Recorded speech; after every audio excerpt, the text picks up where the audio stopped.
जय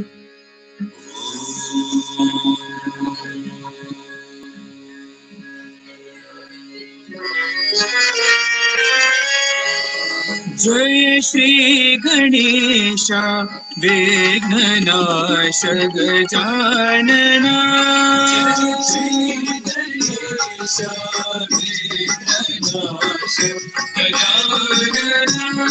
जय श्री गणेश विघ्ननाश गजानना।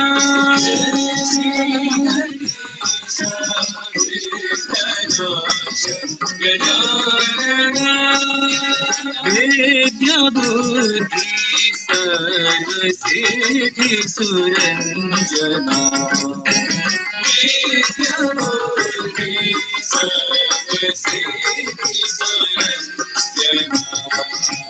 विद्या बुद्धि सर्वसिद्धि सुरंजना।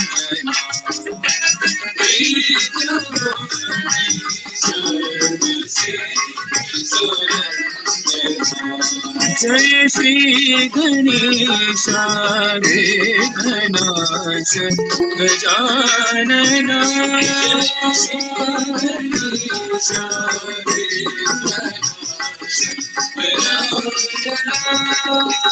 जय हिरंबा श्री जगदंबा नंदना।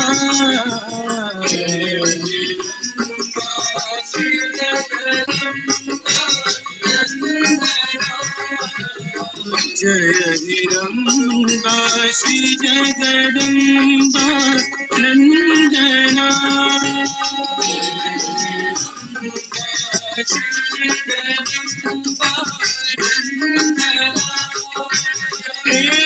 एकदंता दयानंद शुभानना।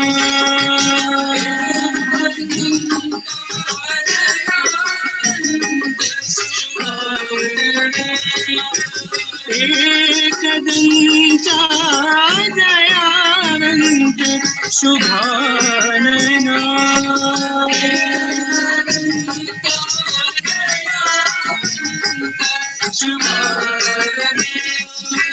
मंगलदायक श्री विनायक वंदना।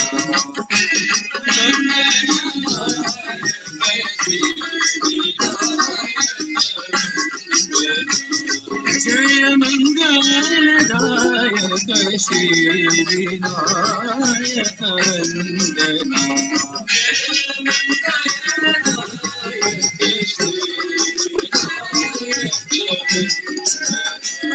जय श्री गणेश विघ्ननाश गजानना।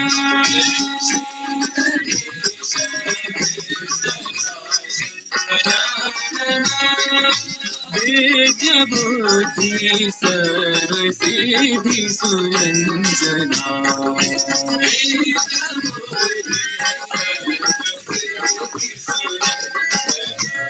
जय श्री गणेश विघ्ननाश गजानना।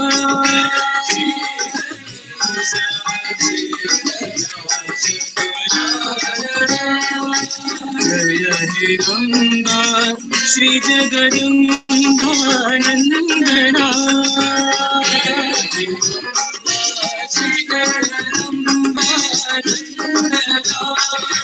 एकदंता दयानंद शुभानना।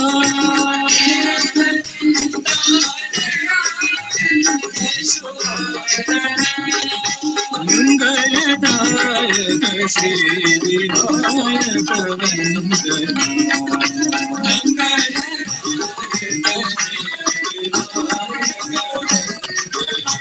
जय मंगलदायक श्री विनायक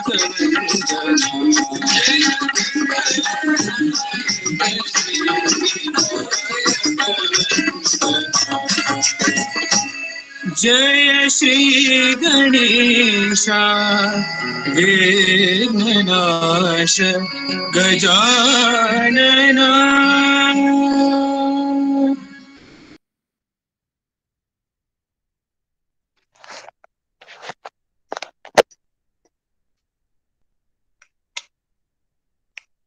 ओम साई राम।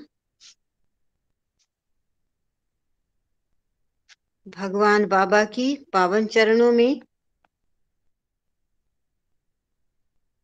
कोटि कोटि प्रणाम एवं आप सबके हृदयवासी श्री भगवान के चरणों में हमारा नित्य निरंतर नमन।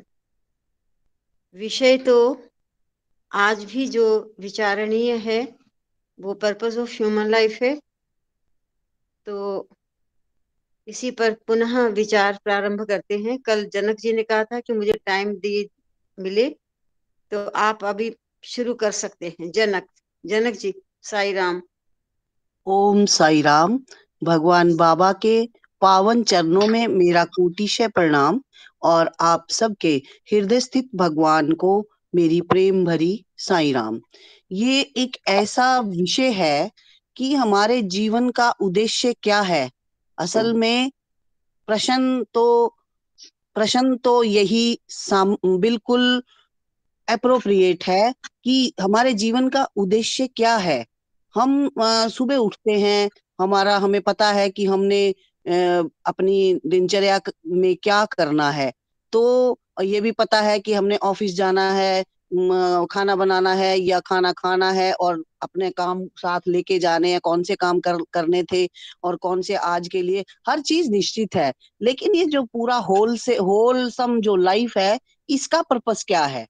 अगर मनुष्य के पास सुबह उठ करके उसको ये प्लानिंग ही नहीं पता कि मुझे क्या करना है, तो वो क्या करेगा। तो अगर एक दिन की प्लानिंग में के बिना हम नहीं चल सकते, तो पूरा जीवन का, हमारा लाइफ का एम क्या है, इसके बिना हम कैसे चल सकते हैं। हर मनुष्य के दिमाग में ये प्रश्न उठता है कि हमारे जीवन का उद्देश्य क्या है, कभी ना कभी तो उठता है। और इसका उत्तर कहाँ मिलेगा हमें।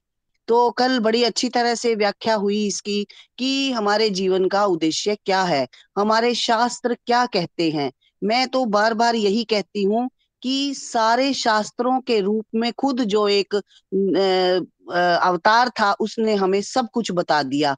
हमें तो इतना अच्छा रास्ता बता दिया। सवाल तो ये है कि हम कितना चल पाते हैं। ये इस सृष्टि में इतने जीव हैं, लेकिन सबसे अच्छा जीव जो बुद्धि जिसको दी गई है, विवेक दिया गया है, डिस्क्रिमिनेशन दी गई है कि क्या ठीक है क्या गलत है, ये सिर्फ केवल मानव के पास दिया है भगवान ने, जो उसको बाकी जंतुओं से, जीव जंतुओं से अलग करता है। और यहाँ तक तो देवता लोग भी तरसते हैं कि मानव योनि मिले, तभी हमें मोक्ष मिल सकता है।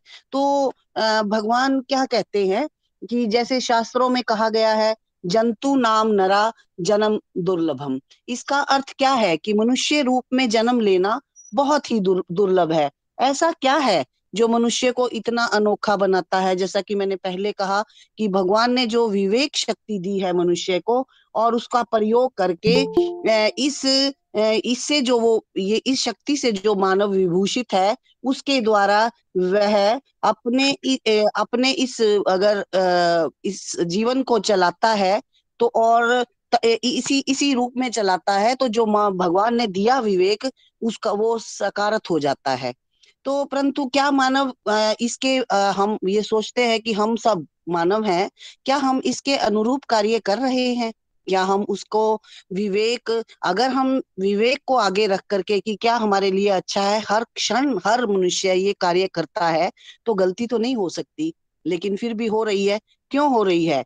क्योंकि सभी तरह के सुखों में इतने इन्वॉल्व हो गए हैं हम कि हमें ये जो हमारी यात्रा है, जो भगवान, जैसे हम यहाँ रह रहे हरियाणा में रहते हैं या टिपिकल कुरुक्षेत्र में रहते हैं, हम सारा विश्व घूम आए, लेकिन हम वापिस अपने घर ही आते हैं। तो ये बात हम क्यों भूल जाते हैं कि जब हम जहां से आए हैं, जो हमारा ओरिजिन है, भगवान कहते हैं कि तुम मेरे ही अंश हो, तो फिर हम उसको कैसे भूल सकते हैं, उसको कैसे भूल जाते हैं और ऐसा ही व्यवहार हम कर रहे हैं। कैसे है, एक उदाहरण लेकर के, जैसे कि कोई बालक है या कोई भी बच्चा है, वो स्कूल या कॉलेज जाता है अपनी एजुकेशन लेने के लिए। तो वो चारों तरफ का वातावरण, पढ़ाई का भी वातावरण होता है, सब तरह का वातावरण है। वो तो एक अलग अलग टाइप का। तो कुछ टॉप पे पहुंच जाते हैं बच्चे, क्योंकि वो उनकी कंसंट्रेशन जो है, उनकी एकाग्रता जो है उस लक्ष्य की ओर है कि हमें ये एग्जाम क्रैक करना है। लेकिन जब जो कुछ बच्चे ऐसे होते हैं जो कि इधर उधर भटक जाते हैं, अभी अभी तो एग्जाम बहुत दूर है और हम भाग करके कर लेंगे, तो वो ही बात होती है कछुए और खरगोश वाली। तो कुछ ऐसे, जैसे ये संसार है, इसमें हम कैसे हो रहे हैं कि हम घूम रहे हैं, हम आकर्षणों में बंधे जा रहे हैं। हम बाजार जाते हैं, कोई कोई सामान लेने जाते हैं, हम सोचते हैं चलो आंख बंद करके चले जा रहे हैं, इधर उधर में चीजों को, आकर्षित चीजों को देख देख करके खुश हो रहे हैं, आनंदित हो रहे हैं। लेकिन हम क्या लेने आए थे? अगर हम पहला कदम जब उठाते हैं, उस कदम से ही हम ये सोचे कि हम क्या लेने आए थे, हमारा जो ध्यान है उसकी तरफ होना चाहिए, तो फिर वो चीज बड़ी अच्छी तरह से मिलती है। जब हम लास्ट मोमेंट पे पहुंचते हैं, फिर हम हड़बड़ाहट में क्या करते हैं, तो कोई ऐसे ही उठा करके ले आते हैं। तो इसी तरह से ये जो प्रेशियस, जो कीमती जीवन हमें मिला है, ये भी एक कीमती जीवन है। और इसका उद्देश्य क्या है? अपने उस दिव्य जो हम अंश हैं, हम उसे, हमने उसी के पास से वहीं पर हमने जाना है। और जब हम इस उद्देश्य को रखते हैं, तो धीरे धीरे इस उद्देश्य के जो चीजें हमें चाहिए, जो साधन हमें चाहिए, जो साधना हमें चाहिए, हम धीरे धीरे धीरे धीरे करते रहते हैं। और फिर जब लास्ट क्षण आता है, तो हमें जरा भी दिक्कत नहीं होती कि हम अपने घर पहुंच रहे हैं, क्योंकि हमने उसके तरफ प्रैक्टिस की होती है। तो यही हमने अपने आप से पूछना है कि हम किधर जा रहे हैं, हमारा उद्देश्य क्या है, हम इस संसार में क्या करने आए थे। क्या हम हमारी, हाँ, हमने कई बार ऐसा देखा है आपस में, हम आपस में ही गोष्ठी कर रहे हैं कि हम एक बात सोचते हैं कि कभी हम जब कोई टॉपिक लेते हैं, कोई अच्छा काम करते हैं, सत्संग कोई हो रहा है, हमारा ध्यान वहां की बजाय किसी खेल तमाशे की तरफ जरा ज्यादा चला जाता है और उसकी तरफ थोड़ा कम रहता है। तो कई लोगों को नींद भी आ जाती है, जब कोई अच्छा प्रवचन सुनने को मिलता है तो उनको नींद आ जाती है। या उनके पास एक्सक्यूजेस होते हैं कि हमारे पास तो टाइम ही नहीं होता साधना का, हम तो बहुत बिजी हैं। तो जो महापुरुष इतनी साधना करके गए हैं, वो उनके पास भी 24 घंटे ही थे, ज्यादा नहीं थे। तो उन्होंने उस व्यवस्थित किया कि हमने जो हमारा मूल उद्देश्य है जीवन का, हमने उसकी तरफ, उसके लिए हम क्या कर रहे हैं। जैसे कोई भी पेरेंट्स हैं, बच्चों के लिए, एजुकेशन के लिए या उनकी मैरिज के लिए थोड़ा थोड़ा थोड़ा थोड़ा करके जब पैसा जमा करते हैं कि हमने फला काम के लिए उनके लिए पैसा लगाना है, तो धीरे धीरे धीरे जब वो करते हैं तो उन्हें मुश्किल नहीं आती जब वो कोई वो काम करने लगते हैं। अगर हम अपने सारी जितनी भी हमारी इनकम है, हमको खर्चते जाते हैं, हम कहते हैं हो जाएगा जो किस्मत में होगा, तो वो क्या पॉसिबल हो पाता है? क्या वो अच्छी तरह से बच्चे सेटिस्फाई हो पाते हैं, या हम भी क्या सेटिस्फाई हो पाते हैं? तो ये तो बहुत गहन विषय है कि हमें अपने लिए, हम, हमारी जो यात्रा है, वो चाहे हमारा कोई भाई बहन हो, चाहे हमारे पति हो, चाहे हमारे बच्चे हो, सबकी अपनी यात्रा है। ये नहीं है कि हस्बैंड साधना कर रहा है और पत्नी कहती है कि मुझे आधा फल मिल जाएगा। नहीं, ऐसा कुछ नहीं है। हर एक को अपनी साधना का फल हर जन्म में लेना ही पड़ेगा। साधना करके उसको हम कितने जन्म भटकेंगे, अंतिम उद्देश्य के लिए हम कितने जन्म भटकेंगे, बार बार क्या इस संसार में आएंगे? स्वामी हमारे लिए तो, हमारा तो कोई बहुत ही पुण्य कर्म है। अगर हम इसको भूल जाते हैं कि हमारे पुण्य कर्मों से भगवान हमें मिले और हमें साक्षात्कार मिला, हमें सब कुछ मिला, जो हमारे पता नहीं कितने जन्मों के पुण्य कर्म थे, क्या हम उनको ऐसे ही खो दे? क्या हम अपनी, जो भगवान, प्यारे भगवान ने हमें जो इतनी साधना बताई है, क्या हम उसकी तरफ जरा भी ध्यान ना दे? तो हमारा क्या होगा? तो हमें अपनी यात्रा खुद करनी पड़ेगी। कोई किसी का कुछ भी नहीं ना कोई अपने पुण्य कर्म दे सकता किसी को, और ना किसी के ले सकता। जिसका जो नियति है वो उसको उसका भुगतान करना ही पड़ेगा। तो ये अनुभव हमें क्या करना है, जीवन का उद्देश्य यह अनुभव करना है कि हम स्वयं, अब कोई भी मान लो घर में, अभी मैं बाहर खड़ी थी तो किसी की डेथ हो गई, वो कह रहे थे जी वो 80 साल के थे।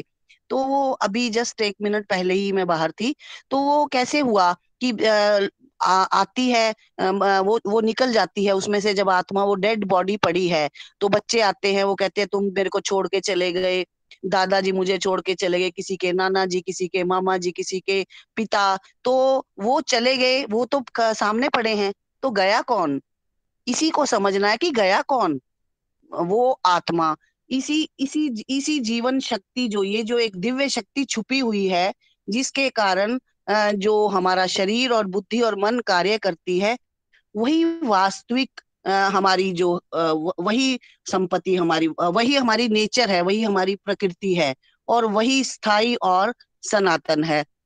कुछ उसे कहते हैं कि ये दिव्य शक्ति है, कुछ इसे आत्मा कहते हैं, और कुछ ब्रह्म कहते हैं, कुछ भगवान कहते हैं, और कुछ इसे चेतन शक्ति कहते हैं। अब जीवन का उद्देश्य ये अनुभव करना है कि वह स्वयं आत्मा है, शरीर नहीं, और वह आध्यात्मिक साधना के द्वारा इसका अनुभव जीवन का उद्देश्य करे कि वह मैं से हम अर्थात संकुचित स्वार्थ भावना से निस्वार्थ विस्तृत भावना का विकास करे। प्रत्येक जैसे कल डॉक्टर चंद्रलेखा जी ने बताया कि क्या जब बच्चा आता है तो रोता है, को हम मैं कौन हूँ, को अहम मैं कौन हूँ। तो जब जाते हैं तो भगवान कहते हैं कि सो अहम मैं वही हूँ। उसका उद्देश्य, जब ये जो पूरी यात्रा है को हम और सो हम के बीच की जो यात्रा है, तो ये इसका विकास करना प्रत्येक जीव के अंदर, यही एक दैवत्व देखने की योग्यता, जो स्वामी बार बार कहते रहे कि मैं भी डिवाइन हूँ, तुम भी डिवाइन हो। जब दूसरे में डिविनिटी देखने की कला आ जाती है, तो हमारे जीवन का उद्देश्य हमें प्राप्त करने में कोई दिक्कत नहीं होती। तो इसलिए मृत्यु के समय मनुष्य के चेहरे पर मुस्कुराहट होना, वह संसार इस आनंद के साथ छोड़ना और अनुभूति के साथ छोड़ना चाहिए कि मैं वह हूं, मैं सो हम हूं। क्योंकि अगर हमारा जीवन सहज रूप से भगवान की जो साधना में गुजरता है, तो हमारे चेहरे पर ऑटोमेटिक एक मुस्कान रहती है, कोई कड़वाहट नहीं रहती किसी के प्रति भी। अर्थात ये जीवन का उद्देश्य 1 या 2 दिन में तो नहीं प्राप्त कर सकते हम ओढ़ तो नहीं सकते मुस्कुराहट को जबरदस्ती जब हमारी मृत्यु आएगी। लेकिन जब हम इसको सहज रूप में अपना लेते हैं कि सामने वाला डिवाइन है, और इस बात पर भी निर्भर करता है कि जो हम हैं, जो साधक हैं, जैसे भगवान के हम डिवोटी हैं, अपनी साधना के प्रति कितने ईमानदार हैं, और इसी के अनुसार उसको कई वर्ष, यहाँ तक कि कई जन्म भी लग जाते हैं। हमारा शरीर एक मंत्र की तरह जीवन का उद्देश्य प्राप्त करने के लिए प्रयोग करना चाहिए, ना कि किसी इम्परमानेंट सुख के लिए, अस्थाई सुख के लिए। हमें परमानेंट आनंद चाहिए। जैसे भगवान कहते थे कि तुम जब खुश होते हो तो वही मेरा भोजन है। तो वो जब फीलिंग आती है कि दूसरा खुश हो रहा है, दूसरे को आनंद मिल रहा है हमारी एक्टिविटी से, तो वही हमारे लिए एक मापदंड होना चाहिए कि हमने एक दूसरे को कितनी खुशी दी। और जैसे शरीर को चलाने के लिए खाना जरूरी है, और भोजन के लिए पैसे आवश्यक हैं। तो पैसे तो आवश्यक है भोजन के लिए, क्योंकि शरीर को, इस साधन को हमने चलाना है। और इसलिए मनुष्य को भगवान तो ये बार बार कहते हैं कि जो भी हम काम करें, वो बड़े, चाहे नौकरी करें, अब शरीर को चलाने के लिए कुछ ना कुछ तो करना पड़ेगा, नौकरी करें, व्यापार करें, या हम खेती बाड़ी करें, जो भी करें, लेकिन उसके साधन जो हैं वो हमेशा नैतिक होने चाहिए। और उसके द्वारा जो कमाया गया धन है, और स्वयं भी और परिवार को भी और अपने भाई बहन जो उस पर निर्भर हैं, उनकी मूलभूत आवश्यकताओं को पर खर्च किया जाना चाहिए। इसके पालन, इस तरह से जब पालन पोषण किया जाता है, तो जीवन का उद्देश्य प्राप्त करने के लिए आसानी हो जाती है। तो भगवान तो हमें बताते हैं कि जीवन का उद्देश्य प्राप्त करने के लिए ये जो भगवान ने हमें बताया, ये ग्रैंड ट्रंक रोड है। जैसे हर कोई पसंद करता है कि ऐसी सड़क पे चलो जो कि जिसमें कोई रास्ते उबड़ खाबड़ ना हो, और वो ग्रैंड ट्रंक रोड हो। तो भगवान का जो रास्ता है वो ग्रैंड ट्रंक रोड है, राजपथ है। वो हम बड़े बड़े शास्त्रों में लिखा है कि कर्म योग, भक्ति योग, और ज्ञान योग, राज योग। तो हम कुछ भी चुन सकते हैं, लेकिन जो भगवान ने प्रेम हमारे प्रेम स्वरूप भगवान ने हमें ये सोचा होगा कि आजकल मनुष्य का जो जीवन है वो इतने बड़े बड़े ग्रंथ पढ़ करके वो कैसे ना तो सब शब्दों को समझ पाएगा और ना ही इनको पसंद करता है, कि उसके पास टाइम ही नहीं है। कल जैसे एक अपने बहन कह रहे थे कि आजकल के बच्चे पढ़ना पसंद नहीं करते, छोटे छोटे उनको जो ये है डेली रूटीन की बात है, मोबाइल में गाने सुनना पसंद है, भजन सुनना पसंद नहीं है। लेकिन एक तरफ ऐसे लोग भी हैं जो इतने सुंदर वेदा उच्चारण सारे यंग लोग ही कर रहे हैं, छोटे छोटे बच्चे भी कर रहे हैं, और सभी टाइप के लोग हैं जिनका जैसा। लेकिन हमारी भी कुछ जिम्मेवारी बनती है कि हमारे परिवार के प्रति भी जिम्मेवारी बनती है कि हम उनको कैसा रास्ता दिखाएं, जब बचपन से ही छोटी छोटी उम्र से ही उनको अपने सेवा कार्यों में अपने साथ रखें। और जो ये भगवान ने जो दिया है ये कोई एक साधारण नहीं है। हमें भगवान ने कहा कि रुद्रम करना है, तो भगवान ने कितने साल पहले शुरू करवा दिया वेदों को। और जो लोग कभी स्कूल भी नहीं गए, कोई हमारी बहनें वो भी इतने अच्छे वेदों के उच्चारण कैसे कर रही हैं। तो ये सारी भगवान ने हमारे लिए, अपने प्यारे बच्चों के लिए कितना सुंदर प्रशिक्षण दिया। और आज अगर कोई हमारे कितने महर्षि हैं जो कि इतने पैसे लेकर के वो एक मंत्र बताते हैं, सिर्फ वेद का एक मंत्र बताते हैं कि इससे ये बीमारी ठीक होती है। और हमारे भगवान ने कितना ओपन कर दिया सारा कुछ कि ये भजन कैसे करना है, और कैसे हमने वेद उच्चारण करने हैं, कैसे हमने ओम का ध्यान करना है, और कैसे कैसे कितने सुंदर पद बताया है।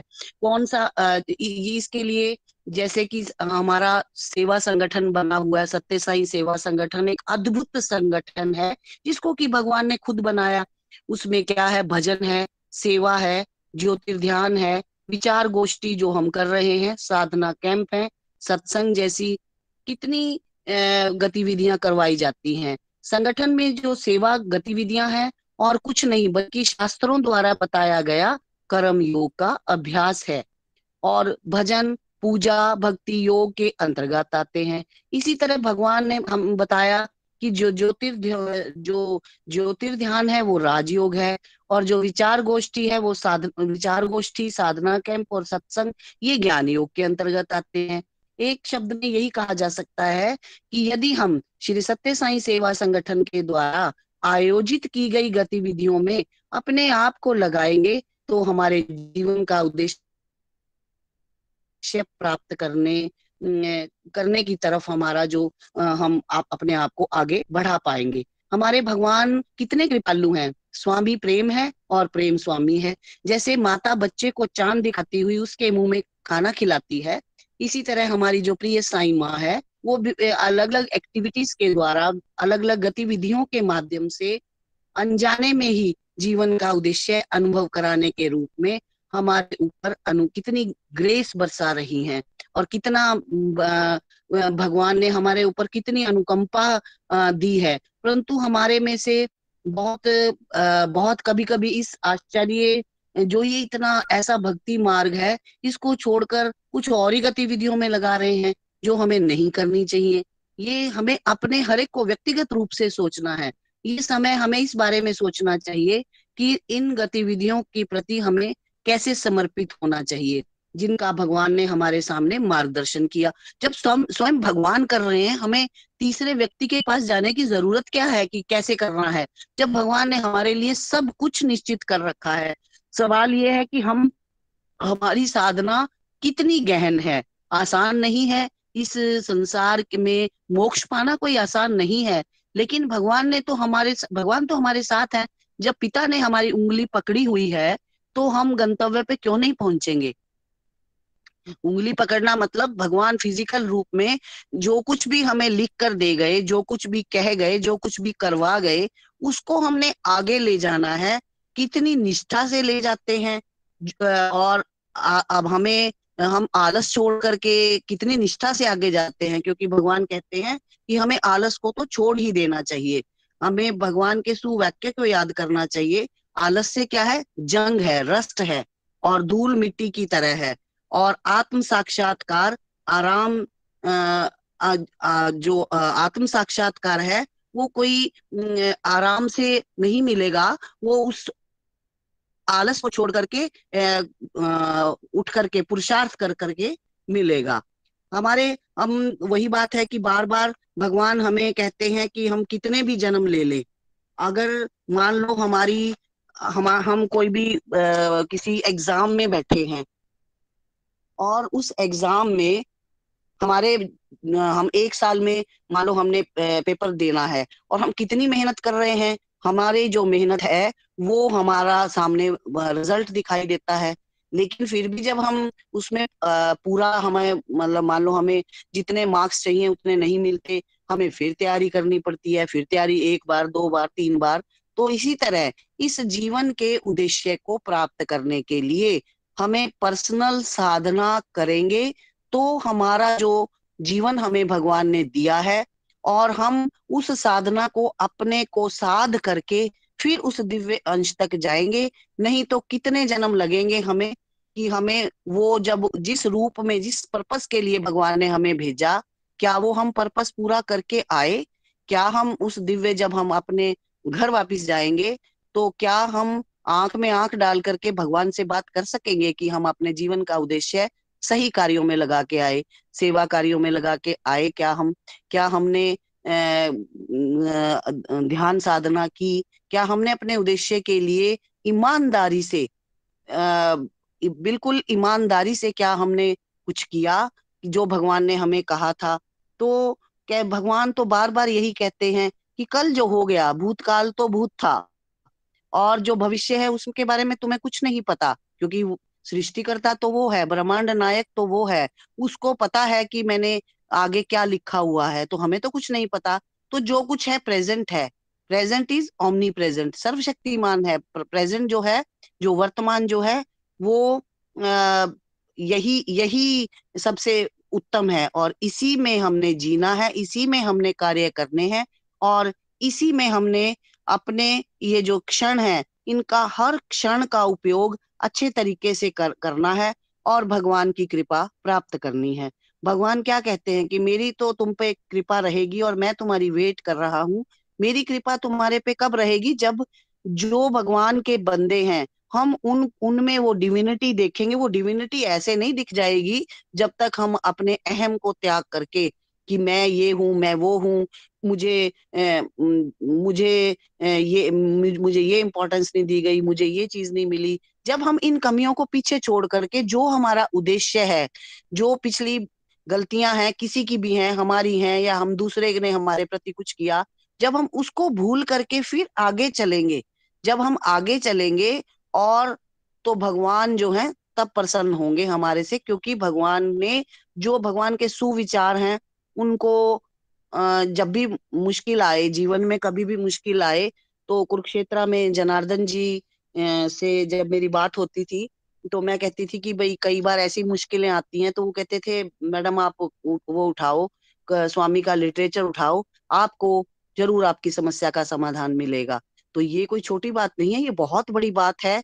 और हमें कई बार हम इस जीवन में चलते चलते कई कांटों से जख्मी होते हैं और दुखी भी होते हैं। तो जब हम भगवान का लिटरेचर, क्योंकि भगवान का तो खुद जो ब्रह्मांड नायक है उसने जो स्पीचेस दी हैं, जो उन्होंने वाहिनीज लिखी हैं, जो हमने पिछले 1.5 साल पौने 2 साल में जो हमने वाहिनी को बारीकी से पढ़ा है और उसमें क्या हमारे जीवन में क्या परिवर्तन आया है, पढ़ने का यही किताबें हमने बहुत बार पढ़ी होंगी, रैंडम वैसे ही चलते चलते पढ़ी होंगी, लेकिन जो अब हमने बारीकी से पढ़ी और ये जो भगवान की बताई हुई जो ये स्टडी सर्कल था, ये हमने इसको अपनाया, उससे हमें लाभ ही मिला है।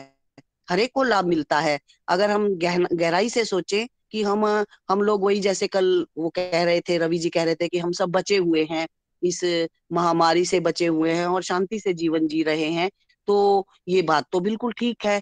तो कहीं हमारी अगर कोई गलती का कहीं कुछ होता भी है तो वो हमारी चूक हो जाती है कि हम भगवान के नियमों का पालन कर रहे हैं या नहीं कर रहे। हम जुड़े हुए हैं उससे, भगवान से हम जुड़े हुए हैं। अभी न्यू ईयर, अभी बर्थडे पे जब मैं गई, वहां पे मोहन जी बोल रहे थे, वो कहते हैं कि भी मुझे लगा कि लॉकडाउन में हम लोग भगवान के पास वहां नहीं जा सकते, कुछ नियम ऐसे हैं, तो आज मैं आया हूं तो मैं सोचता था मैं क्या करूं, तो भगवान ने ही अंदर से प्रेरणा दी कि मैं यहाँ जुड़ा रहूं, मैं यहाँ से जुड़ा रहूं और अपने आप को यहीं पाऊं। तो ये बात मैं एक प्रैक्टिकल रूप में बता रही हूँ आपको। हम लोग सुबह 21 बार ओमकार करते हैं, तो ध्यान तो भटकता ही है कि हम कोई योगी नहीं हैं, लेकिन भगवान ने हमें योगी बनाने का पूरा हमें दिया है, मार्ग दिया है। तो मैं सुबह शुरू होती हूँ अपना गणेश जी की ध्यान में, एक ओम, फिर वो जो क्या वो नीम वृक्ष है, वो जो त्रिवेणी लगी हुई है, वहां से फिर कार्तिकेय के जी, फिर भगवान जी का, फिर भगवान की समाधि दर्शन, इस तरह चलते चलते चलते भगवान के जन्म स्थान तक पहुंचती हूँ। तो मुझे उनकी बात बहुत अच्छी लगी, बल्कि अगले दिन मुझे मुरली जाजू जी भी मिले। मैंने कहा भगवान से जो जुड़ना है, हमें भगवान से जुड़े रहना है, वही हमारी ताकत है, वही हमारी एनर्जी है। उसी से हम सुबह उठ करके चार्ज होते हैं, भगवान से जुड़े रहने पर। और भगवान की एक्टिविटीज को हमेशा याद करने से, अब स्टडी सर्कल कर रहे हैं, एकदम से 6 बजते हैं तो सबको लगता है कि अब हम बैठ जाएं और भगवान से जुड़ जाएं। तो ये सारी चीजें कहाँ ले जा रही हैं? हमारी हमारी साधना के ही अंग हैं ये। लेकिन हम उसको कितनी निष्ठा से कर रहे हैं और कितनी अच्छी तरह से उसका सदुपयोग कर रहे हैं। क्या हम कोई अगर अच्छा कार्य कर रहे हैं, जाकर के सेवा एक्टिविटी कर रहे हैं, तो क्या हमारी अहम कम हो रहा है? क्या हम इस भावना से जा रहे हैं कि ये भगवान का ही बंदा है और भगवान ने ही हमें ये देने के लिए भेजा है, भगवान ने ही हमें समर्थ बनाया है कि चाहे हम उसका तन से करें, चाहे मन से करें, चाहे धन से करें, तो ये भगवान ने ही हमें भेजा है, भगवान ने ही यश दे रहे हैं। तो भगवान की ही चीज को हम भगवान के बंदे को ही दे रहे हैं। तो ये जो हमारी घमंड की भावना है, जो अहम है, जब वो टूटेगा तो हमारी साधना थोड़ी आसान हो जाएगी। और अब हम क्या करें? हम जीवन का उद्देश्य प्राप्त करने के लिए हम भगवान से ही प्रेयर करें कि भगवान, जो आप अपने कार्यों में, हमें सुबह उठ करके हम यही प्रेयर करें कि भगवान, आप अपने कार्यों में जैसे भी हमें लगाना चाहें आप लगाएं, आप ही हमें शक्ति दें और आप ही हमारे पर कृपा करें, ताकि हम आप तक पहुंचने में बड़ी गर्दन ऊपर करके हम पहुंच सके कि हमने अपना जो जीवन का उद्देश्य था उसको पूर्ण करने में आपके ही आशीर्वाद से, और हम आपके पास पहुंच गए हैं खुशी खुशी। जैसे कोई बच्चा बड़े अच्छे मार्क्स लेके आता है तो वो बड़े अच्छे कदमों से भाग भाग के आता है, चिल्लाता है, देखो जी मैंने रिजल्ट मेरा बहुत अच्छा आया है। जो बच्चा थोड़ा कम लेके आता है तो वो थोड़ा कमजोर मन से आता है। तो हम इसी तरह भगवान के पास, भगवान के बताए गए राजमार्ग के द्वारा, उसकी एक्टिविटीज के द्वारा, अपने इस प्रिय संगठन के द्वारा बताई गई जो भगवान ने एक्टिविटीज हैं, उनको करते हुए हम भगवान तक कैसे पहुंच सकते हैं, ये हमारे ऊपर है। सबसे बड़ी पर्सनल साधना है, व्यक्तिगत साधना है। कोई किसी का कुछ नहीं कर सकता जब तक मन से, अंदर से ये बात नहीं उठती कि मुझे अपने जीवन का उद्देश्य प्राप्त करके अपने प्यारे स्वामी के पास जाना है। ओम श्री साई राम। साई राम। बहुत विस्तार से आपने जीवन के उद्देश्य को स्पष्ट किया। इस पर भी विचार करते हैं। अभी हमारे बीच में डॉक्टर अमर सिंह जी भी हैं। डॉक्टर साहब, आप इस विषय पर कहेंगे कुछ? साई राम डॉक्टर साहब। साई राम डॉक्टर साहब। हाँ जी।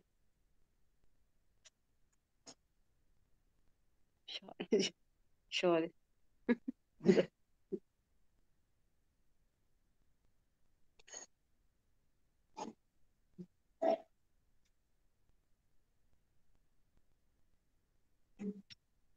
हाँ जी डॉक्टर साहब। साई राम डॉक्टर साहब। फोन तो हो गया इनका।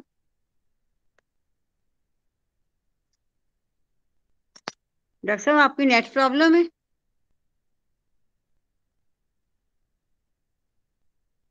हाँ जी संतोष दीदी, आप कुछ कहिए। साई राम संतोष दीदी। सोच रही हूँ क्या बोलूं क्या बोलूं। आज आप मेरी कुछ कुछ, तबीयत ही थोड़ी ढीली सी लग रही है। आपने हैंड रेज किया है ना?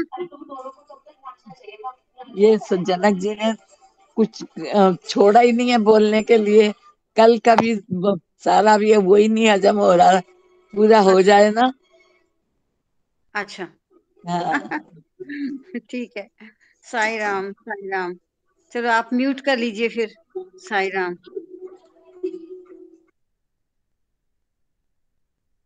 आज अभी डॉक्टर साहब का लिंक नहीं हो पा रहा है, थोड़ी इसी पर बात करते हैं।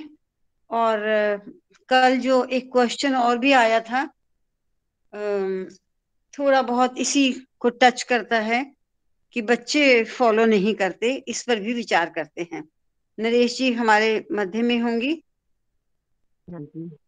हाँ, तो इस विषय पर भी बात करते हैं। हाँ जी डॉक्टर साहब, साई राम।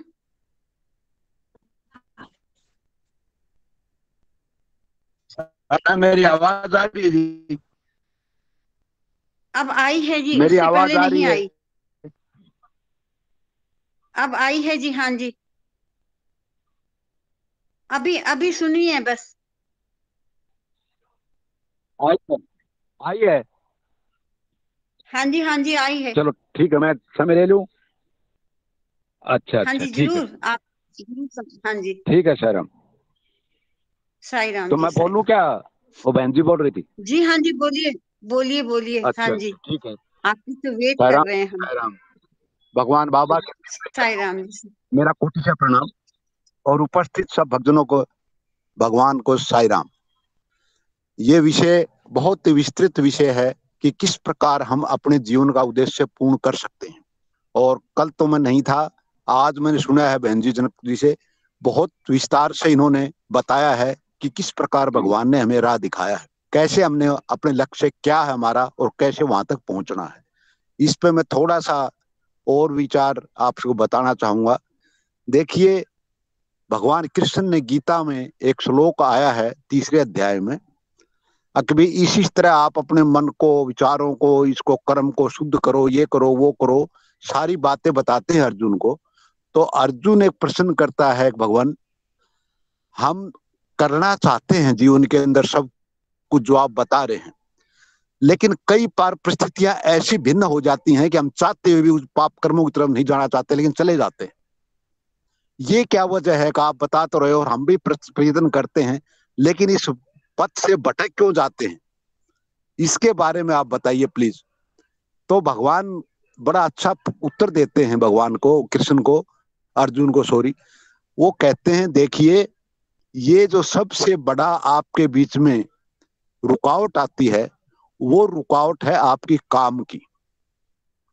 ये काम जो इतना दृढ़ संकल्प होता है कि आपके ना चाहते हुए भी वो उस पाप कर्म की तरफ आपको, ये कामनाएं हैं। और कामनाएं इतनी क्यों भावी हो जाए, क्यों इतनी दृढ़ हो जाती हैं? तो वो भगवान कृष्ण कहते हैं, देखिए, आपने ये जन्म जो मानव जीवन का लिया है, ये कोई प्रथम जन्म नहीं है।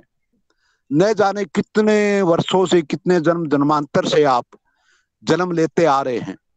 इवन वनस्पति से लेकर के पशु पक्षी और फिर मानव, और मानव के रूप में पता नहीं कितने जन्म लिए हैं। हर जन्म में आपने कर्म किए हैं, और सकारात्मक कर्म किए, स्वार्थ के वशीभूत होकर किए हैं। और वो उनके जो फल थे, वो जो कामनाएं आपकी वे बची रह गई थी, जो पूरी नहीं पाए उस जीवन में कर पाए, वही कामनाएं आपको इस जीवन के साथ आई हैं, सारी की सारी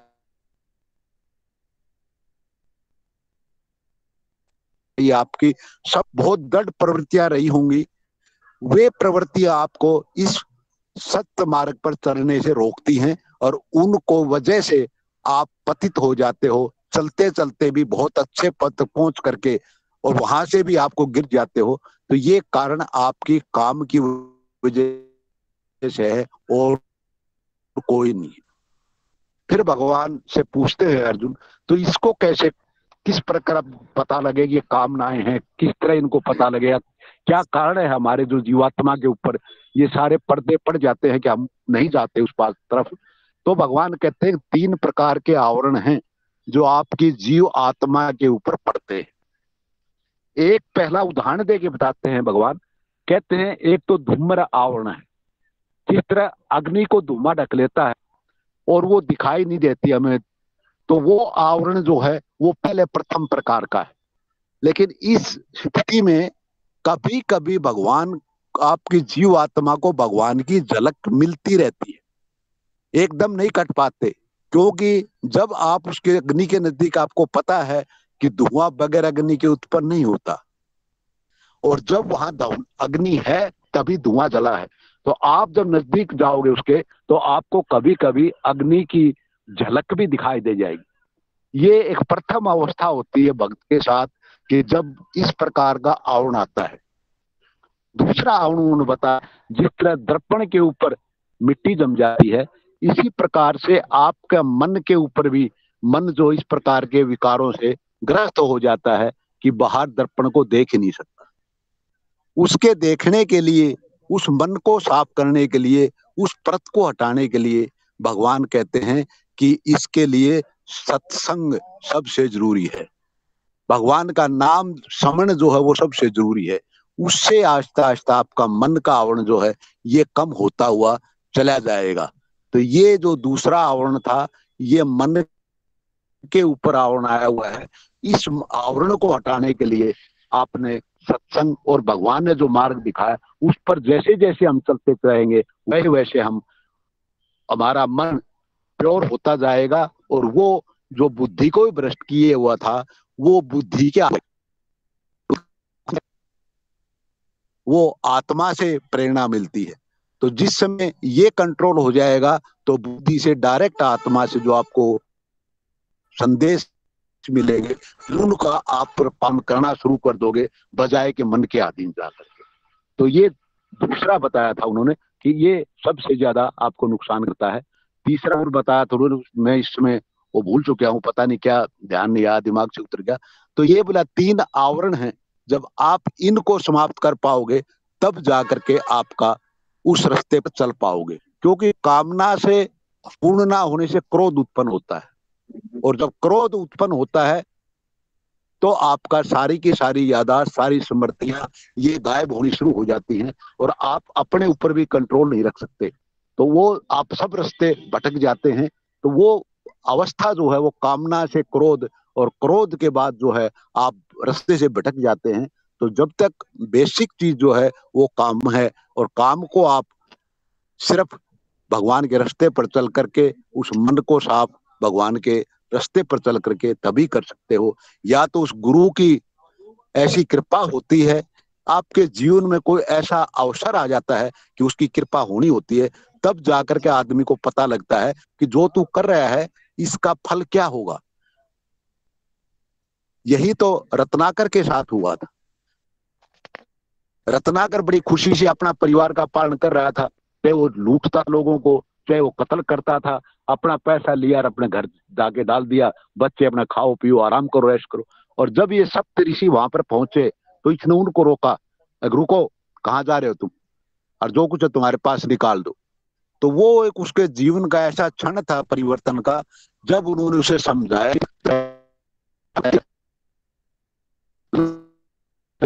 परिवार तो मेरे ऊपर आश्रित है ना, और बोला जो तू कर रहा है ये इतने पाप कर्म कर रहा है, क्या इसके भागीदार आपके परिवार के लोग भी होंगे? बोला क्यों नहीं होंगे, जब खाते हैं मेरा कमाया हुआ तो वो भी होंगे। बोला तू एक बार उनसे पूछ के था। वो कह रहे हाँ तुम हमें भगाना चाहता है, तुम यहाँ से निकलना चाहते हो। उसने रस्सी लेकर सबको बांध दिया और बोला मैं जब आता हूँ जब तक आप बंधे रहोगे। वो घर जाके जब जाता है तो उसके पत्नी थी या माँ बाप थे या उसके पुत्र थे, कहने लगे हाँ तो आप जल्दी आ गए, कुछ ज्यादा ही ले आए हो, जल्दी कोई ऐसी पार्टी मिल गई। वो कहने लगी नहीं ऐसी कोई बात नहीं है, मैं तो एक प्रश्न का उत्तर चाहता हूँ। बोला जी बताओ। कि मैं ये जानना चाहता हूँ कि जो मैं कर्म करके आपको कमा रहा हूँ देके, वो पाप कर्म है, बुरे कर्म है, अच्छे कर्म है, मैं नहीं जानता, तो उसका जो फल मिलेगा उसके भागीदार आप भी तो होगे ना। तो उनकी पत्नी कहने लगी नहीं हम बिल्कुल भागीदार नहीं, ये आपकी ड्यूटी है कि आप इस परिवार का पालन पोषण करो, ये आपकी जिम्मेवारी है। अब आप किस कर्म से करते हो इसका जो परिणाम होगा वो आपने सब भोगना पड़ेगा, हम इसके लिए जिम्मेदार नहीं। तब उसकी एकदम आंखें खुलती हैं और वो आके फिर उनके पास चरणों में गिर जाता है कि हाँ मुझे समझ आ गया, लेकिन बताओ मैं करूं क्या, वही काम किस तरह दूर करूं। देखिए वही अवस्था जो भगवान कृष्ण ने बताई है वो अवस्था यहाँ पैदा उसकी, कि मैं इन कामनाओं को जो इच्छाओं को सारे परिवार के लिए कर रहा हूँ, कैसे इनको समाप्त करूं। तब उन्होंने कहा कि एक ही रास्ता है, बोला बताओ। बोला आप राम का नाम जपना शुरू कर दे। वो नाम स्मरण उन्होंने दिया और उसके बाद वो तो नाम स्मरण में बैठ गया, उसके बाद घर नहीं गया और वो चले गए ऋषि मुनि। कहते हैं जब तक उसके चारों तरफ बंबई भी बन गई थी सांपों की, दिमकों की, और उसमें भी जब उसकी आंखों से अंदर से आवाज आ रही थी, तब जावे कि संत ने देखा उसको, अब ये तो कौन है, इसमें आवाज कैसी आ रही है। और उसके बाद जब वो निकाला गया, कहते हैं जब उसको भगवान का साक्षात राम के दर्शन हुए, तब जा करके उसका जीवन परिवर्तन हुआ। तो देखिए ये अवस्थाएं हर मनुष्य के साथ आई हैं, भगवान ने हर एक का साथ दिया है। वो क्षण कब आता है, वो पल कब आता है, जब आपके जीवन के अच्छे किए हुए कर्म, अच्छे उनका जो फल था वो अच्छा जब जोर मारता है, तो भगवान के चरणों में हम पहुंचते हैं। ये हमारे सबके जीवन में आ चुका है। भगवान ने हमें स्वयं बुलाया है, पहचाना है, स्वयं अपने दर्शन दिए हैं, स्वयं प्रवचन दिए हैं, स्वयं चरण स्पर्श दिए हैं। अरे ये तो हमारी सबसे बड़ी इस जीवन की जो हमने प्राप्त किया है। कहते इससे बड़ा भगवान ने स्वयं कहा है, तुम इतने भाग्यशाली हो कि भगवान के साक्षात आपने दर्शन किए हैं। ये तो बड़े बड़े ऋषि महर्षियों ने जन्म जन्मांतर जब तपस्याएं की, तब किए, तब भगवान के दर्शन में नहीं कर पाए और तुम्हें इस दर्शन में मिल रहे हैं। तो मेरा कहना इतना ही है, जो भगवान बाबा ने हमें शिक्षाएं दी हैं, जो उन्होंने अपने जीवन से हमें सिखाया है, उसको अनुसार ही अगर हम चल पड़े सब कुछ छोड़ के, और एक ही जाने कि हमारा लक्ष्य क्या है, जहां से यात्रा आरंभ हुई थी उसी यात्रा पर पहुंचना हमारा लक्ष्य है। इसके लिए चाहे आप एक जन्म लगाएं चाहे 100 जन्म लगाएं, ये आपके वो हाथ में है। तो अब तो इससे अच्छा मौका नहीं मिल सकता कि भगवान साक्षात हमें सब कुछ ज्ञान करवा के गए हैं। अगर हम इस ज्ञान को प्राप्त कर लें और उसी रास्ते पर चल पड़े सब कुछ छोड़ के, तो वो कहते तुम मुझे प्राप्त कर लो, फिर तुम्हें किसी चीज की जरूरत क्या है। जो कुछ तुम चाहते हो, जो तुम्हारी कामनाएं, इच्छाएं, जो तुम्हारा जीवन का चाहते हो, वो सारी चीजें मैं जब आपके पास आ गया सब कुछ प्राप्त अपने आप पूर्ण हो जाएंगी। यही विश्वास हमारे अंदर नहीं होता कि जो भगवान कहते हैं वो सच कहते हैं नहीं कहते। इस तरह हमने अपने आप को परिवर्तित करना है, अपने आप को रूपांतरित करना है कि जो कुछ भगवान ने बताया है, तुम्हारा लक्ष्य मेरे पास आने का, और तुम किस तरह पहुंचोगे वो रास्ता सारा, जैसे अभी जानकी बहन जी करी थी, उन्होंने सब कुछ बताया है। लेकिन ये अगर हम दृढ़ निश्चय नहीं कर सकते, हम उस पर विश्वास नहीं कर सकते, हमारे अंदर श्रद्धा नहीं है, हमारे अंदर पूर्ण विश्वास नहीं है, तो फिर ये मुश्किल है। और अगर हमारा उसके अंदर पूर्ण विश्वास है तो और बाकी छोड़िए, सिर्फ उनको प्राप्त करने का लक्ष्य प्राप्त करिए। ये सांसारिक चीजें, भौतिक चीजें, सब कुछ अपने आप भगवान जैसी हमें आवश्यकता होंगी वो देंगे। लेकिन आप जरा उस रास्ते पर चल के और उसको विश्वास करते हुए चलेंगे तो आपका अवश्य ही आप अपने लक्ष्य की प्राप्ति कर लेंगे। साई राम, समय भी हो गया। साई राम जी, साई राम। साई राम, साई राम, साई राम। डॉक्टर साहब आपने बहुत और विस्तार पूर्वक समझा दिया, दोनों ही वक्ताओं ने इस विषय को।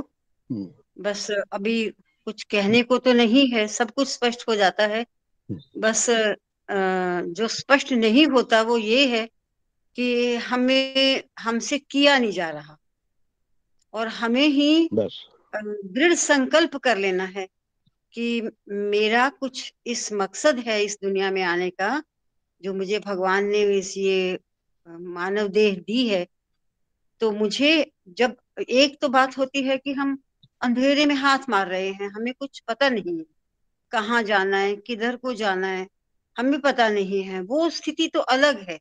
लेकिन हमारी स्थिति बहुत बेहतर है, क्योंकि हमारे आगे तो एक परम प्रकाश स्वरूप स्वयं भगवान ने खड़े होकर अंगुली पकड़कर हमें रास्ता दिखाया है कि तुम्हें अपने जीवन को ऐसे सुधारना है, ऐसे तुमने जीवन को एक दिशा देनी है, और इस संसार में मानव देह जो लिया है इसको तुमने सार्थक करना है। देखिए कि भगवान बाबा ने जब से ये संकल्प, जब उन्होंने अपना संकल्प दोहराया, संसार के आगे प्रकट किया कि मेरा केवल इसी परिवार के साथ संबंध नहीं है, मेरा तो सारा संसार के साथ ही संबंध है, सारा मेरा परिवार है और सब मेरे हैं, मैं अपने भक्तों को बुला रहा हूँ। और उसने बुला भी लिया, क्योंकि हम देखते हैं अपने घर को, नजर मारते हैं, जिस रूम में बैठे उस रूम के चारों ओर का हमें दिखता है, ना दूसरे का, ना तीसरे का, ना बाहर का, ना अंदर का, कुछ नहीं दिखता। लेकिन भगवान की दृष्टि से तो ये सारा ब्रह्मांड ऐसे ही साक्षात है जैसे हमारे लिए एक कमरा। सारे ब्रह्मांड को वो देखता है। इसीलिए उस समय, क्योंकि 1000 की संख्या बहुत होगी, तो इसीलिए पुरुष सूक्त में सहस्र शीर्षः पुरुषः सहस्राक्षः सहस्रपाद, कि वो है वो परम पुरुष परमात्मा जिसके 1000 हाथ हैं, 1000 आंखें हैं, अब तो लाखों लाखों करोड़ों आंखें हैं। वो सब कुछ देखता है और उसने चुन चुन के उन दिव्य आत्माओं को अपने पास बुला लिया। कई बार हम सोचते थे ना, अरे कितनी क्या इनमें खास बात है। मुझे याद है मैं नई नई जाती थी तो डेली की बात थी, वो कोई गुजराती परिवार थे और कभी उनके बच्चे का मुंडन, कभी कुछ कभी कुछ, और वो सब परिवार जाता था। तो मेरे मन में यही प्रश्न आता था कि भगवान इन्हीं को ही क्यों बुलाते हैं।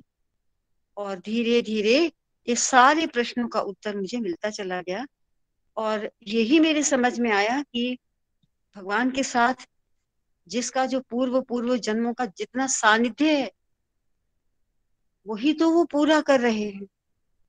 किसी को बेटी कह के पास एकदम से सिर पर हाथ रखना, प्यार करना, और वही उदाहरण लीजिए, वही परिवार जो 1940 42 उससे भी पहले जुड़ गए, वो क्यों जुड़े?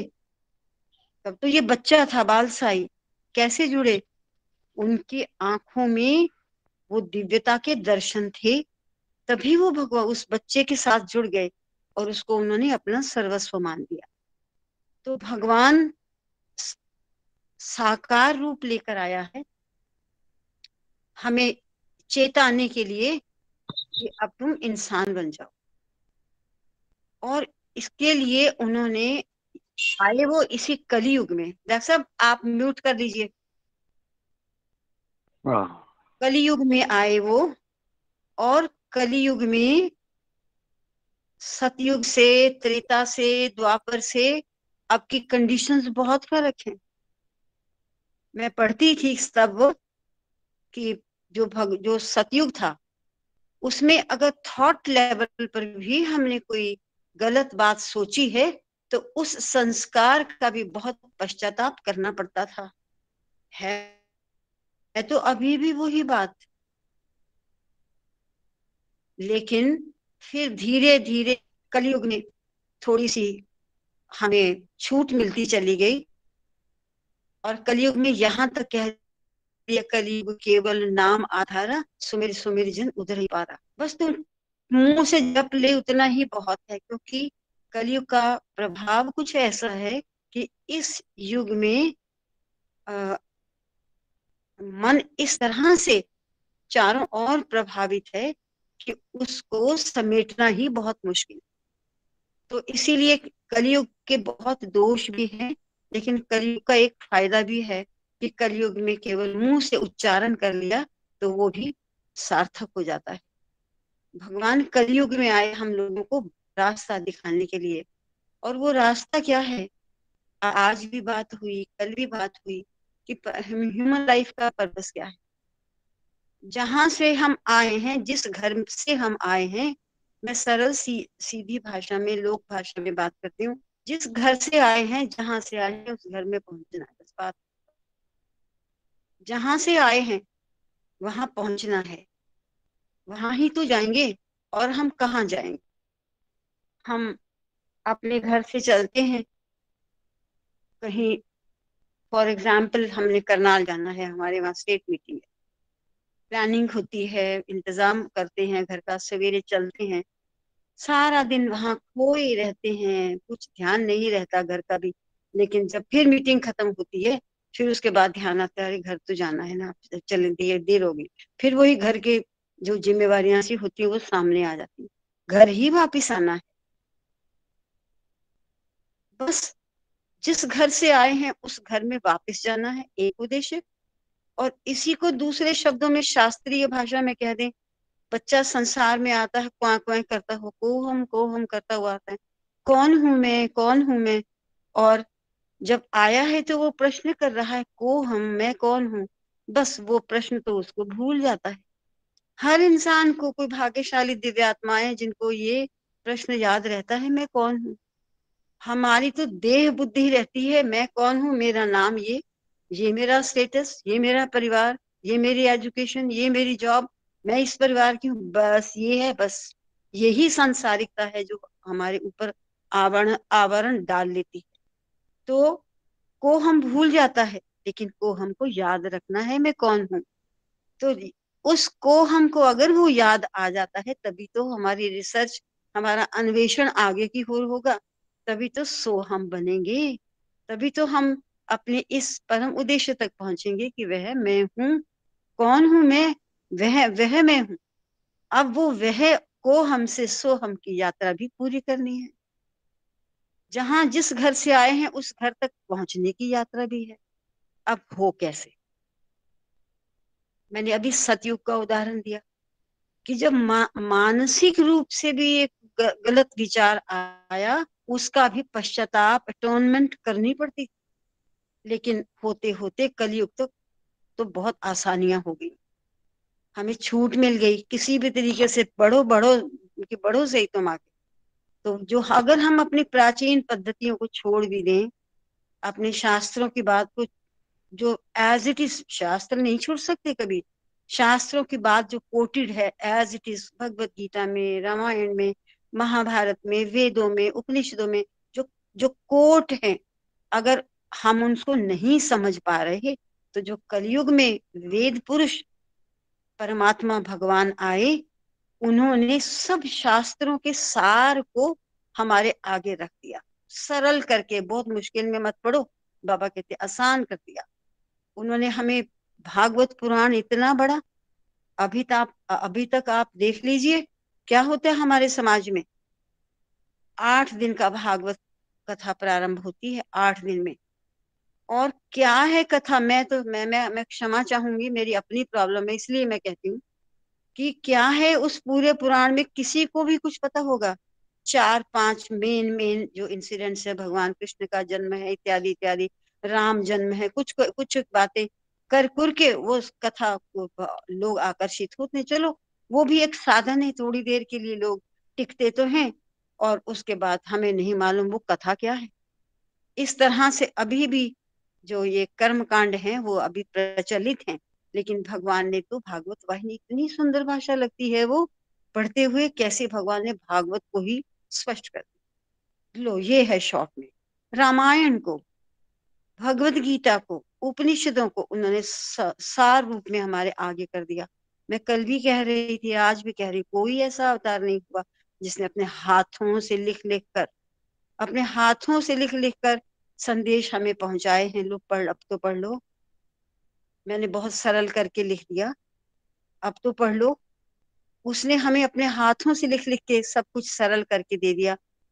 तो उन्होंने जो नटशेल में और छोटा छोटा कर दिया। पढ़ें धीरे धीरे, भगवान ने बार बार कहा है। कम से कम हम जिस परिवार में भी रहते हैं, हमारे बड़ों ने जो कुछ काम किया, मन में कहीं ना कहीं तो एक तकलीफ होती है, अरे ये काम उन्होंने किया, हम संभाल नहीं पा रहे।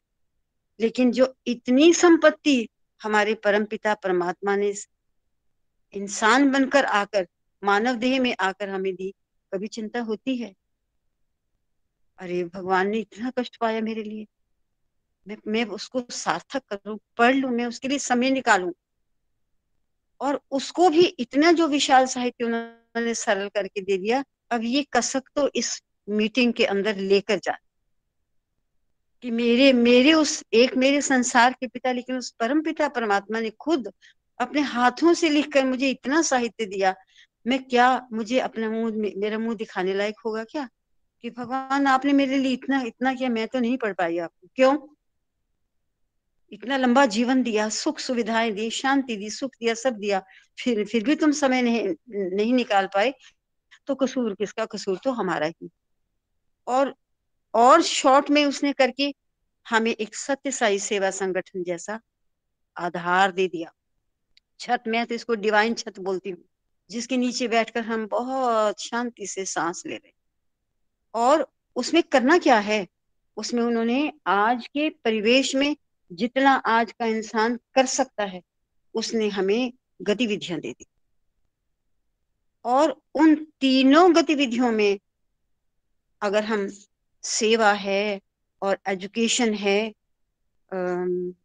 आध्यात्मिक विंग है, तीनों में बहुत सुंदर सुंदर गतिविधियां दे दी। अरे कोई तो अपना लो और अपने जीवन को सुधार लो, उसको पढ़ लो। आज में अगर, क्योंकि हम आध्यात्मिक चर्चा कर रहे हैं, तो आज मैं अगर आध्यात्मिक चर्चा के होने के नाते में बात करूं तो हमारे भगवान ने शुरू शुरू में जो हमें दैनिक पूजा विधान दिया, आप देखिए किसी भी मंदिर गुरुद्वारे या किसी भी आप ऐसे संप्रदाय में चले जाएं, उनका एक कोर्स होता है साधना का, और वो उस साधना के कोर्स को अपनाते हैं और उसका पालन करते हैं। तो हमारा भी जो कोर्स है जो हमें भगवान ने दिया है, उस कोर्स को हमें अब ऐसे गढ़ लेना है कि उस कोर्स के अंदर ही सब कुछ है। इसीलिए अभी जो स्पिरिचुअल कैंप हुआ उसमें यही टॉपिक रखे गए, और हमने भी अपनी मर्जी से नहीं रखे, इसलिए रखे कि बार बार ये कॉल आ रही थी नेशनल लेवल से भी कि, और जाजू जी भी आए थे यहाँ पर, उन्होंने भी कहा कि अब हमें ये जो हमारा उपासना के मार्ग हमें भगवान ने दिए हैं, जब से भगवान ने लीड करना समाज को शुरू किया, लीड करना क्या, लोगों का मार्गदर्शन करना शुरू किया, तब से ही सुप्रभातम 108 नामावली और ये सब उन्होंने शुरू किया कि इसका तुम पाठ किया करो। अब हमने किया या नहीं किया, लेकिन अब वो वक्त है कि इस कोर्स को हमने बहुत गहनता के साथ और बहुत तन्मयता के साथ इसको ऐसे करना है कि इसमें से हमें कुछ निकाल लेना है, ऐसे दोहना है दोह दोह की कि इसमें से अब तो मक्खन निकाल लेना है कि हाँ, इसीलिए मुझे भगवान बोलते हैं कि मुझे इस कोर्स को करना है। इसलिए सबसे पहला टॉपिक यही था कि the purpose of human life, कि हमारे जीवन का उद्देश्य क्या है।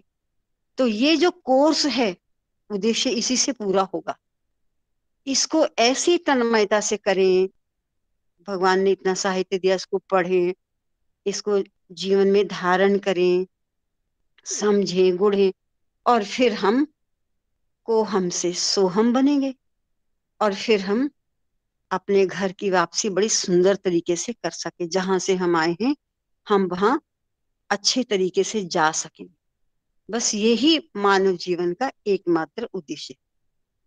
और ठीक है, अपनी परंपराओं के अनुसार हम कुछ भी पढ़ें, तो सभी शास्त्र हमें पवित्र बनाते हैं, लेकिन भगवान ने जो कोर्स दिया है उसको हम गुढ़े। अब जो अगला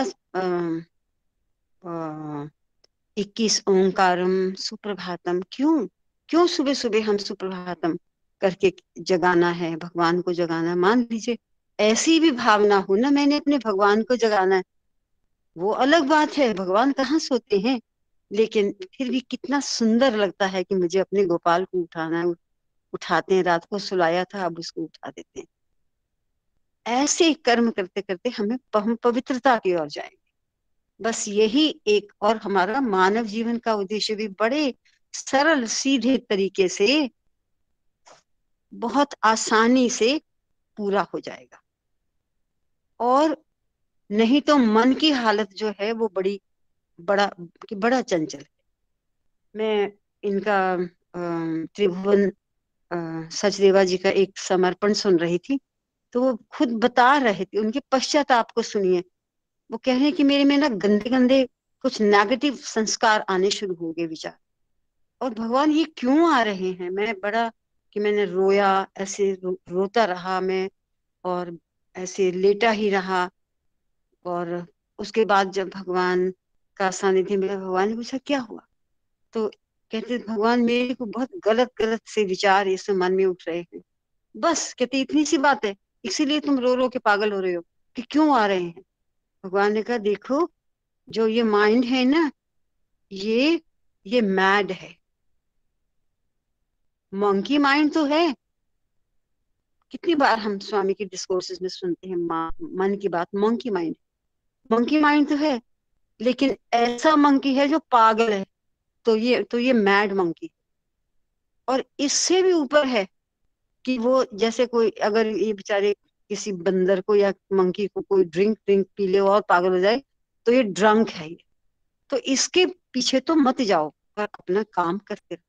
ये अपने आप धीरे धीरे शांत हो जाएगा। ऐसा भयंकर स्थिति इस मन की है जो हमें कुछ काम नहीं करने देती। लेकिन इसको इसकी तरफ देखे ही नहीं। और मन जो करता है करे। अपनी जिह्वा तो है ना हमारी। मन जो जो कुछ सोचे जाए, हम उससे भी ऊंचा राम राम करना शुरू कर देंगे। अपने चारों ओर के नेगेटिविटी के जो विचार हैं उनको भगाना शुरू कर देंगे। बस ऐसे करके अपनी साधना जो सवेरे हम शुरू करते हैं, बस उस साधना को बहुत तन्मयता के साथ करते जाएं तो हमारे जीवन का उद्देश्य बिल्कुल पूरा होगा। क्योंकि हमें तो पहले से ही भगवान ने हमारे हाथ तो पकड़ लिए। ओम साई राम, साई राम। फिर कभी 2-4 श्लोकों के संदर्भ में भगवत गीता के, जैसे डॉक्टर साहब ने अभी एक बोला था, इन श्लोकों के संदर्भ में भी भगवान की इस वाणी को हम स्पष्ट करेंगे। और अभी डॉक्टर साहब कह रहे थे, मैं भूल गया क्या, हमें हमें तंग कौन करता है। भगवान कह रहे थे ना अभी डॉक्टर साहब कि संसार में रहते हुए किस कारण से हम आगे नहीं बढ़ पाते। तो उसमें से एक है मल, एक है विक्षेप और एक है आवरण।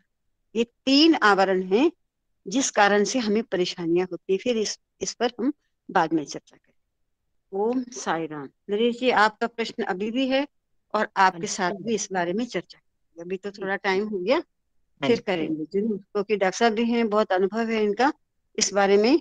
और ये प्रश्न बड़ा इम्पोर्टेंट भी है। आज समाज में हर पेरेंट्स, बड़े भाग्यशाली बच्चे हैं वो, कि जो इस तरफ लग जाते हैं, हर चीज को स्वीकार कर लेते हैं। जैसे हम पुट्टापट्टी में देखते हैं छोटे छोटे बच्चे जो वहाँ स्कूल में पढ़ते हैं और कैसे वो वहाँ नियमों को फॉलो कर रहे हैं। लेकिन हर एक बच्चे का अपना संस्कार भी तो है ना, जो वो जन्मों जन्मों से लेकर आया है। हो सकता है सभी बच्चे वहाँ एडजस्ट ना कर सकते हो। हमारे यहाँ कुरुक्षेत्र में भी एक बच्ची थी जो वापस आ गई थी 1 साल के बाद। 1 साल के बाद, ये पता नहीं 1 साल ही किया उन्होंने मुश्किल से। वहाँ का खान पान सूट नहीं किया, वातावरण वायु सूट नहीं की, इत्यादि इत्यादि। तो बहुत से कारण होते हैं। हर एक जीवात्मा की अपनी यात्रा है। हम परेशान ही ना हो कि हमारा बच्चा हमें फॉलो नहीं करता, ना करने दीजिए। आप अपना आचरण ऐसे घर में रखिए, उसको कुछ मत कहिए, माथा टेकना या कुछ भी मत कहिए। बस आप अपना काम करते जाइए। बस प्यार से उनको भावना के साथ खाना बनाओ। बहुत उससे कि मुझे अपने गोपाल को भोग लगाना है, देखना आप ये काम जल्दी जल्दी सफल होगा। बस, और कहना उसको कुछ नहीं, वो करे या ना करे, उदंड हो, अगेंस्ट बोले, कोई कुछ बात नहीं। प्रार्थना जो होती है ना, वो बहुत रोल प्ले करता है। फिर इसके बारे में हम आपसे फिर बात करेंगे विस्तार। हाँ जी, मैं एक बात बोलूंगी, एक मिनट, कि ना इसको ना हमने 3 साल लगातार कंटिन्यूसली हम बाबा के वहाँ गए थे, एडमिशन कराई थी। तो ना इसने एडमिशन होगी, थर्ड ईयर हुआ है तो उसमें एडमिशन होगी इसकी। लेकिन वहाँ इतने शौक से गई कि हाँ मैं ये खरीद लेती हूँ, ये सब कुछ सामान ले लिया।